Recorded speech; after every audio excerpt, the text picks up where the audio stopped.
Hey guys, it's Rob and I'm finally doing a test on this Leader Hobbies DX7 clone, and I've just got the little receiver here. It was already bound to the transmitter, but I went through the binding process again just to make sure. And there are two green LEDs and it all seems to work nice. It's got two antennas that you probably can't really see at the dark, but hopefully you can make those out. But I will say one thing, it's definitely not of the same standard in terms of range as a Futaba or a Spektrum or a JR for that matter. I'm only about 200 metres from the house and I've got clear line of sight, but I'm going to try and do this. It's just a bit hard with only two hands. Just going to hold that right there and I'm going to put my hands over the antenna and just shield it with my body. And you can see the light goes out pretty much straight away, and I'm now facing again.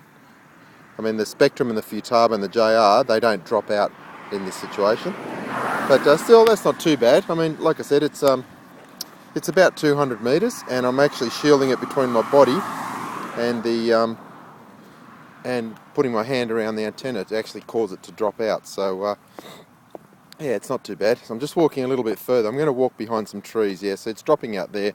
I'm not even shielding. That's a clear line of sight to the transmitter. I'm only 200 metres away. So yeah, vastly different to the to my experience of range testing with the genuine Spektrum and the Futaba. Anyway, just walk a little bit more. Okay, I'm just rotating it slightly. Now starting to move behind some trees. And both Spektrum and Futaba will have good connection at this point. Still seems to be working okay.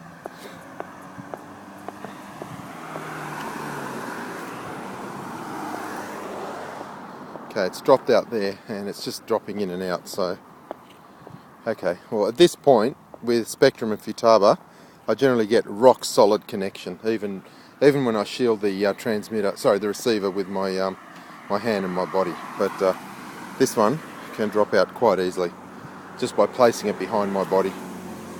So it's not bad. I mean, I'd probably trust it on a 450 helicopter. I don't see any dramas if you're flying line of sight and you position the antennas apart from each other, but I wouldn't trust it on any fixed-wing aeroplane that's going to get a fair distance away or could end up with different orientations. But then again, it's a $29 radio. That's $29 for the radio and the receiver, so you can't really expect too much, I suppose. Okay, it's dropping out. Yeah, it's dropping out a lot here. And this is, yeah, there it is. It's just about gone altogether. It's very intermittent. Okay, it's dropped out completely there. Now, at this point, the Futaba has reception, the JR has reception, and Spektrum has reception. So I'm just going to go right up to the corner, and right on this corner point is where Futaba and Spektrum tend to just be a little bit intermittent, but you can see this one's dropped out completely, and the JR is still quite strong at this point.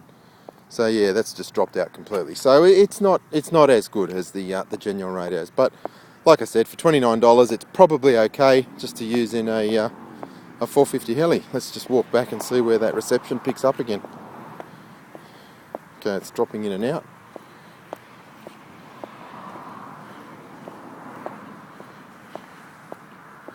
Okay, not exactly 100% reliable.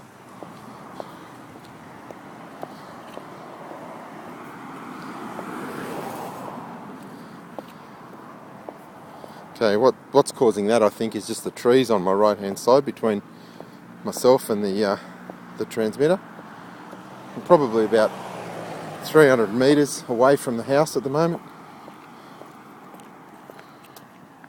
and starting to become more clear line of sight now. So yeah, the signals come back. But anyway, so what would I say? Yeah, sure, if you're using it in a small 450 helicopter, I couldn't see any problem.